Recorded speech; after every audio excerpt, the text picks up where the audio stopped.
El Señor esté con ustedes. y con tu espíritu. Lectura del Santo Evangelio según San Marcos. Gloria a ti, Señor.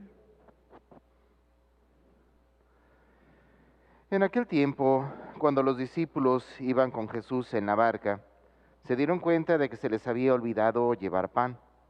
Solo tenían uno. Jesús les hizo esta advertencia. Fíjense bien y cuídense de la levadura de los fariseos y de la de Herodes. Entonces ellos comentaban entre sí, es que no tenemos panes. Dándose cuenta de ello, Jesús les dijo, ¿por qué están comentando que no trajeron panes? ¿Todavía no entienden ni acaban de comprender? ¿Tan embotada está su mente? ¿Para qué tienen ustedes ojos si no ven y oídos si no oyen? ¿No recuerdan cuántos canastos de sobras recogieron cuando repartieron 5 panes entre 5,000 hombres? Ellos le contestaron 12. Y añadió, ¿y cuántos canastos de sobra recogieron cuando repartí 7 panes entre los 4,000? Le respondieron 7. Entonces él les dijo, ¿y todavía no acaban de comprender? Bueno, hermanos, el día de ayer iniciamos un nuevo caminar de la mano del apóstol Santiago. Recordarán ustedes cómo la última ocasión habíamos estado leyendo el libro de Samuel, que nos narra la historia de los reyes más importantes del pueblo de Israel. Bueno, hoy dejamos un poco esta historia y entramos a esta que es una de las cartas pastorales más importantes para la vida de la fe, sobre todo por la profundidad y la puntualidad en sus expresiones en torno a la vida espiritual.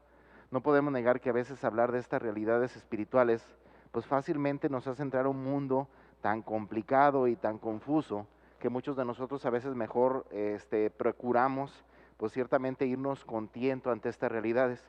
Curioso porque el apóstol Santiago llega a tener un amplio un conocimiento tan profundo de la vida espiritual que es capaz de plasmarlo en las realidades concretas y prácticas de la vida. Solamente hago una alusión, bueno, porque el día de ayer ciertamente no tuvimos misa con los que nos acompañan siempre en la mañana. El día de ayer comenzaba haciendo una alusión Santiago a cómo hay una gran cantidad de personas que piensan que las desgracias y las cosas malas de la vida ciertamente son castigo de Dios. Y él nos decía, no hay nada más equivocado. ¿Por qué? Porque para quien tiene fe, esas cosas malas, al contrario, son una oportunidad para crecer, son una oportunidad para ser mejor. En este sentido, desde una perspectiva más humana, podríamos decir, muchos podemos ver esas dificultades como obstáculos en la vida, cuando en el fondo otros podemos ver esos mismos obstáculos como una oportunidad para crecer, una oportunidad para ser mejor, una oportunidad para que nuestra misma experiencia nos lleve a enriquecernos. Yo creo que muchos lo hemos experimentado, como cuando después de que un momento difícil pasa en nuestra vida, volteamos hacia atrás y los vemos con ojos diferentes, ¿verdad? Y me refiero a que por lo regular siempre tenemos la oportunidad de aprender de esas experiencias, de esos errores, de esas faltas. Por consiguiente, Santiago insistía en el hecho de que no podemos decir que sea Dios quien permite que esas cosas malas sucedan, sino que al contrario, Dios nos permite que en esas pruebas de la vida vayamos creciendo, vayamos siendo mejores personas. Y desde esta perspectiva entendemos el pasaje del día de hoy.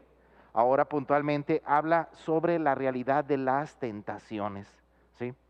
¿Cuántas veces también hemos escuchado que Dios pone pruebas en la vida, verdad? Que Dios nos hace pasar por ciertas situaciones para ver de qué somos o cómo estamos hechos. Vuelve a lo mismo, no hay nada más equivocado. Recordemos cómo Cristo mismo ha dicho que el deseo fundamental de Dios es de que todos los hombres se salven. ¿Cómo podría ser que Dios, que quiere tu salvación, te vaya a poner una piedra para que te tropieces? ¿Cómo puede ser que Dios, que lo único que le interesa es tu bien, que crezcas, que seas una mejor persona, va a poner un montón de tentaciones en tu caminar para que al contrario caigas? Yo tengo muy presente una expresión de Santa Teresita del Niño Jesús.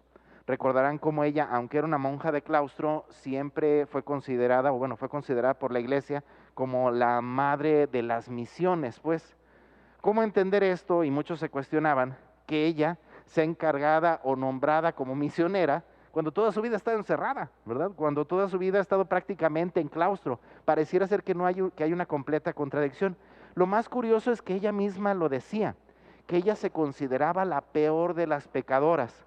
Y ante esta realidad la cuestionaban también sus compañeras y le decían, ¿cómo puede decir que digas esto cuando desde niña, pues Dios prácticamente te puso en un hogar cristiano, con unos padres amorosos que también son considerados santos, con unos padres que te acompañaron a tal grado que ya a los 14 años tú ya estabas en el convento?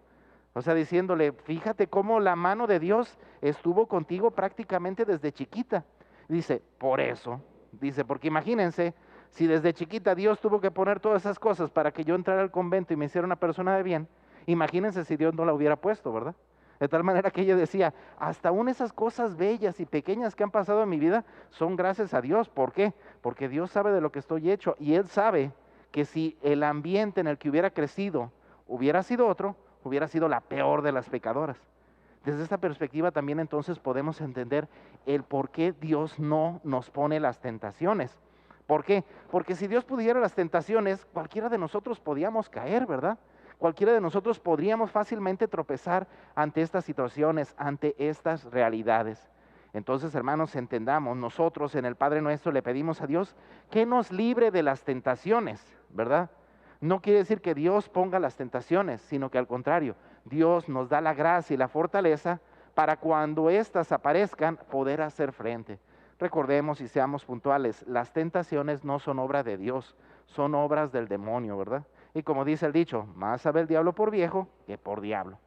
Por otra parte, en el Evangelio del día de hoy, Jesús tiene ahora una especie de enfrentamiento con sus discípulos porque no son capaces de ir más allá. Su mente todavía sigue aferrada a las realidades materiales de este mundo. De tal manera que cuando Jesús comienza a utilizar un lenguaje, diríamos un tanto analógico o basado con las realidades materiales para hablar de la profundidad de la vida espiritual, pues prácticamente ellos no entienden absolutamente nada. Están preocupados por las cosas pues que verdaderamente son banales o por aquellas cosas que en realidad no tienen importancia para la vida del hombre. Viéndolo desde esta perspectiva, hermanos, muchas veces nos pasa así. Pónganse a pensar cuántas veces estamos preocupados por cosas que en realidad no tienen sentido, por cosas banales, por cosas insignificantes, ¿verdad?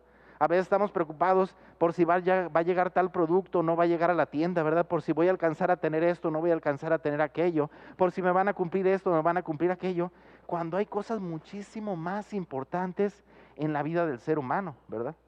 Pónganse a pensar simplemente desde una perspectiva aún mayor, como ahorita vemos todos los conflictos que hay entre Estados Unidos, Ucrania, Europa, todo este tipo de situaciones que dices, a ver, espérame, ves las broncas en las que está la humanidad, las broncas de la contaminación, ves las broncas que hay en torno a la pandemia y tú estás peleado a ver quién se va a llevar el hueso y tú estás peleando a ver quién es el más importante y tú estás peleando a ver quién es el más poderoso.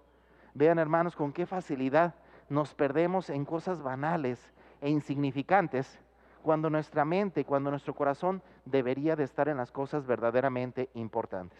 Bueno, hermanos, pues pidamos a Dios de manera especial en este día, pues en primer lugar que nos libre de las tentaciones, que seamos conscientes, Dios no quiere la muerte del pecador, al contrario, lo que quiere es que se arrepienta y viva. Y en las tentaciones que se aparecen constantemente en nuestra vida, pues seamos conscientes de que Dios está ahí para ayudarnos, no son pruebas las que nos pone, sino nos da la oportunidad de seguir creciendo.